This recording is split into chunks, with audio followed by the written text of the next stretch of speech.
Video में ALP और technician दोनों में मैथ के सबसे इंपॉर्टेंट चैप्टर्स की बात करेंगे।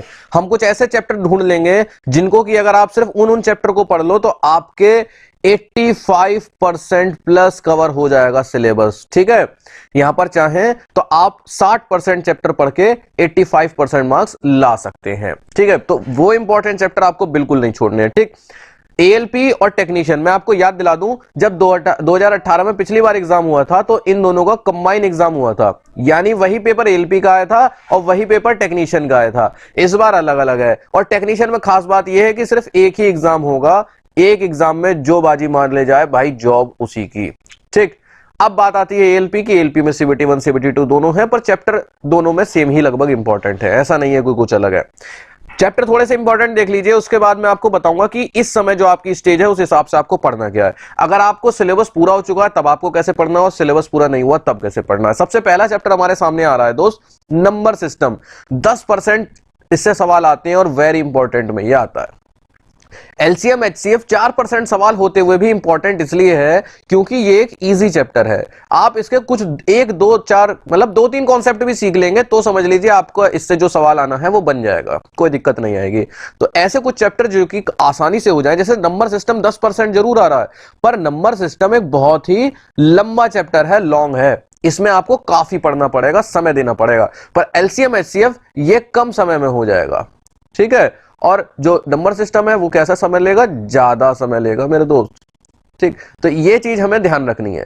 ठीक, तो ऐसा नहीं कि आप नंबर सिस्टम पढ़ने बैठ जाएं तो आप सोचो यार ये तो खत्म ही नहीं हो रहा और आप उससे डिमोटिवेट हो जाओ। पहले से अगर आपको पता है, मेंटली प्रिपेयर हो, तो आप उसको ज्यादा समय देंगे। सिंप्लीफिकेशन 13% के साथ वेरी वेरी इंपॉर्टेंट में आता है, क्योंकि ये सिर्फ अपने सवालों में नहीं दूसरे सवालों के अंदर भी सिंप्लीफिकेशन का यूज होता है। कैलकुलेशन तो हर जगह होती है। पावर इंडिसेस एंड सर्ट्स ऐसा चैप्टर है जिसको आप एक बार को छोड़ सकते हैं, सिर्फ 1% सवाल आए हैं। पर average and ratio and proportion को आपको करना है। ये दोनों के जो कॉन्सेप्ट है वो ऑलमोस्ट सेम है। ठीक है, और अगर आप सीखेंगे तो इसमें मुझे लगता है ये एक एक दिन के चैप्टर है। ठीक, रेलवे में मैथ ऐसी आती ही नहीं कि एसएससी की तरह आपको बिल्कुल उसमें परफेक्ट होना हो, बस आपको सवाल आते होने चाहिए। एलिगेशन मिक्सचर 1% के साथ आप इसको स्किप कर सकते हो अगर आपके पास समय कम है तो, परंतु percentage and profit and loss ये दोनों ही एक इंपॉर्टेंट चैप्टर है। 6% और 7% सवाल इनसे आए हैं। ठीक है, परसेंटेज कोई बहुत कठिन चैप्टर नहीं है, इसीलिए इसको 6% होते हुए इंपॉर्टेंट में रखा है। प्रॉफिट एंड लॉस एक ऐसा चैप्टर है जिसमें आपको थोड़ा सा पढ़ना पड़ेगा। ठीक है, इसकी जो डिफिकल्टी है वो इजी नहीं है, वो मीडियम लेवल की है। Discount, simple interest and compound interest, इन तीनों में से किसी एक पर सवाल आएगा, किसी एक पर। ऐसा नहीं कि सिंपल इंटरेस्ट पे भी आ जाए, कंपाउंड इंटरेस्ट पे भी, ये इस तरह से बचा जाता है, किसी एक पर। आगे बढ़ने से पहले मेरे दोस्त मैं आपको कुछ चीजें बताना चाहता हूं। वो ये बताना चाहता हूं कि 2 बुक्स आपको दिख रही होंगी। ठीक, ये बुक्स किरण पब्लिकेशन की हैं। ठीक है, ये chapter wise and type wise वाली बुक्स है मैथ की। इसमें क्या होगा, हर चैप्टर और हर टाइप के सारे सवाल मिलेंगे। ये आपको कब लेनी है, अगर आपका सिलेबस जो है वो पूरा ना हुआ हो, अगर अभी तक पढ़ाई नहीं की हो तब ये बुक आपको लेनी है। ठीक है, अगर आप अब तक पढ़ाई कर चुके हो, एक बार सिलेबस पूरा कर चुके हैं, तब आपको इस बुक की कोई जरूरत नहीं। पर अगर आपने अभी तक पढ़ाई नहीं की है तब आप इन बुक को ले सकते हैं, chapter wise and type wise वाली। डिस्क्रिप्शन में आपको दोस्त लिंक मिल जाएगा, किरण पब्लिकेशन की बुक है। क्यों, अगर आपने अभी तक पढ़ाई नहीं की तो सीधी सी बात आपको पढ़ाई की जरूरत है। और आपको क्या करना है, इन बुक को खोलना है। सपोज चैप्टर 1 आया, उसमें टाइप आए 1 2 3 4 टाइप के सवाल हो गए। ठीक है, अब आपको क्या करना है, हर टाइप के 3 4 या 4 5 सवाल आपको कर लेने हैं। भाई कितने सवाल हो गए, 5 चौक 20 सवाल हो गए। 20 सवाल में मुझे लगता है आपका 1 घंटा हो जाएगा। तो इस 1 घंटे के अंदर अंदर आपका जो चैप्टर 1 है ये पूरा हो जाएगा। और सिर्फ एक ऐसे नहीं कि पूरा हो गया सिर्फ नाम के लिए दोस्त, ऐसा पूरा होगा कि आपका हर टाइप उसमें कवर हो जाएगा। होता क्या है, बहुत बार अगर आपको नहीं पता, आपने किसी बुक से पढ़ा और उसमें आपने पता चला एक ही टाइप के आपने 20 सवाल लगा लिए, क्योंकि उसमें टाइप का क्लासिफिकेशन नहीं हो रहा था, अलग अलग नहीं थे। अब पता चला पेपर में ये वाला टाइप आ गया तो फंस जाएंगे ना। चैप्टर पढ़ा होते हुए भी आप फंस जाएंगे। तो जिसने अभी तक पढ़ाई पूरी नहीं करी, मैथ अभी तक नहीं पढ़ी है, उनके लिए ये बुक है।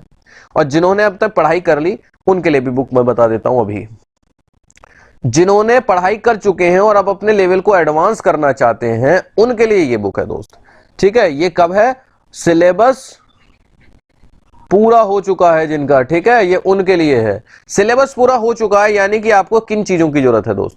आपको जरूरत है स्पीड बढ़ाने की, ठीक, आपको जरूरत है रिवाइज करने की, ठीक है, आपको जरूरत है प्रैक्टिस करने की। अब आपकी ये जरूरतें हैं, ठीक है, आपकी जरूरत अब ये है। सीखना आपकी जरूरत नहीं है, सीख आप चुके हैं। इसमें क्या है, ये हाइब्रिड मोड वाली बुक्स हैं, डिस्क्रिप्शन में इनका भी लिंक मिल जाएगा। 2018 से लेकर 2023 तक आज तक रेलवे में जितने भी सवाल आए हैं, मतलब पेपर आया, मैथ का सेट जो होता है, ठीक है, मैथ का जो सेट होता है, जैसे सपोज 2018 में 60 पेपर हुए, मतलब आज की तारीख में, कल की तारीख में, परसों की तारीख में, सुबह दोपहर शाम, तो इसमें 2018 के 60 पेपर होंगे, मैथ के सिर्फ होंगे। अब मैथ के सेक्शन को आप जब पूरा करेंगे, पढ़ाई करेंगे, तो कैसे करेंगे दोस्त? आप सबसे पहले लगाएंगे मोबाइल में टाइमर स्टार्ट करेंगे, ठीक है, और उन सवालों को सॉल्व करेंगे। सपोज 25 सवाल हैं तो 25 सवालों को क्या करेंगे, सॉल्व करेंगे। फिर जैसे ही सवाल होंगे टाइमर रोकेंगे, सबसे पहले तो आप अपना टाइम नोट करेंगे, ठीक है, इसके बाद अपने मार्क्स नोट करेंगे पीछे आंसर की से चेक करते हुए। अब क्या होगा, हो सकता है कि आपने समय लिया 18 मिनट का और मार्क्स आए आपके 17। अब क्या होगा, आपके क्या हुआ, 25 में से 8 सवाल गलत हुए। उन 8 सवाल को आपको एक्सप्लेनेशन पीछे देखना है कि ये 8 सवाल होते कैसे, मेरे गलत क्यों हो गए, असलियत में कैसे होंगे। इन 8 सवालों को आपको पीछे से देखना है और उनको सीखना है, उस टॉपिक को सीखना है, ठीक है। आपका समय लगेगा, आधा पौन घंटा एक्स्ट्रा लगेगा। अब क्या हुआ, आपने फिर से टाइमर भरा, आपने फिर से 25 सवाल स्टार्ट किए, फिर से आपने अपना टाइम और जो क्वेश्चंस हैं वो नोट किए कि कितने मार्क्स आए। सपोज आपका टाइम लगा 20 मिनट, सवाल किया आपने 22, ठीक है। अब आपके 3 सवाल जो गलत हुए, उन 3 गलत सवालों को आपको फिर से सीखना है। इस तरह से आपको अपनी गलतियां सीखनी है। अब क्या होगा, जो आपके पहले से टॉपिक अच्छे हैं वो तो अच्छे होते चले जाएंगे, क्योंकि वो सवाल आप हर बार कर ले रहे हैं, तो एक तरह से वो रिवाइज भी हो जा रहा है। टाइम नोट कर रहे हैं तो आपकी स्पीड भी बढ़ रही है, क्योंकि आप, सीधी बात है, टाइम चलेगा तो आप अपना काम को तेज करेंगे, रिवाइज भी हो रहा है, और जो जो कमी है उन कमियों को पूरा भी किया जा रहा है। तो इस तरह से दोस्त लास्ट में सीखा जाता है, लास्ट में सीखा जाता है। जिनका सिलेबस पूरा हो गया, ये मैंने उनके लिए बताया है, जिनका सिलेबस पूरा नहीं हुआ ये उनके लिए नहीं है, उनको तो अभी सीखना है। समय दीजिए सीखने के लिए, भले ही समय कम बचाओ पर सीख लीजिए, क्योंकि पेपर में सवाल इतने कठिन नहीं आएंगे कि आप कर ना पाए। अगला चैप्टर आ रहा है time and work. Time and work के 4% सवाल दोस्त आए हुए हैं, ठीक है। इंपॉर्टेंट सवाल इसलिए है क्योंकि इसमें कम कॉन्सेप्ट है। टाइम एंड वर्क में कम कॉन्सेप्ट होते हुए भी, यानी कि आप इसको कम समय में सीख सकते हैं। पाइप एंड सिस्टर्न को आप एक बार को तब स्किप कर सकते हो जब आपके पास समय ना हो, पर अगर आपके पास समय बचे तो इसको थोड़ा सा पढ़ लेना, ठीक है। टाइम एंड डिस्टेंस 4% होते हुए भी इंपॉर्टेंट में इजी में है, क्योंकि ये, सॉरी, इंपॉर्टेंट में, क्योंकि एक इजी चैप्टर है।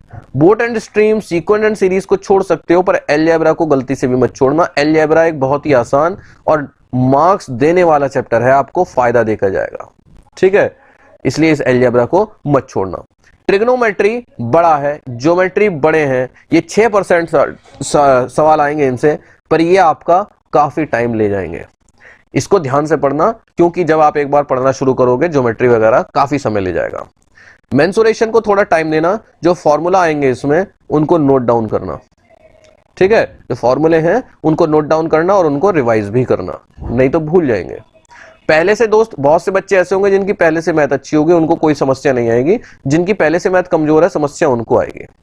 इसके बाद स्टैटिस्टिक्स एंड डीआई, ये साइड में इंपॉर्टेंट मार्क कर दे रहा हूं, क्योंकि एक ऐसा चैप्टर है जिसको कोई भी सीख सकता है, कोई भी सीख सकता है, इसमें कोई समस्या वाली बात नहीं है। और 11% सवाल इसलिए आए क्योंकि जब इसका कोई एक क्वेश्चन वहां पर लिखा होता है, उसके नीचे उसके 2-3 सब पार्ट होते हैं, यानी एक बार में ही 2-3-4 नंबर का ये आ जाता है।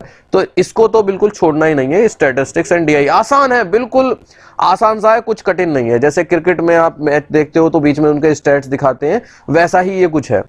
लास्ट में मिसलिनियस, जिससे कि सिर्फ 2% सवाल आए हैं, हो सकता है बिना पढ़े भी आप इसको कर दें। तो मेरे हिसाब से आपको पता चल गए होंगे कौन कौन से चैप्टर हैं। तो अगर आप पढ़ाई कर रहे हैं तो इन चैप्टर्स को ध्यान रखिएगा। पढ़ाई पूरी शुरू नहीं की अभी तक, तो इन बुक्स की आपको जरूरत है, जिससे कि आप हर चैप्टर के हर टाइप के 4-4, 5-5 सवाल कर पाएं।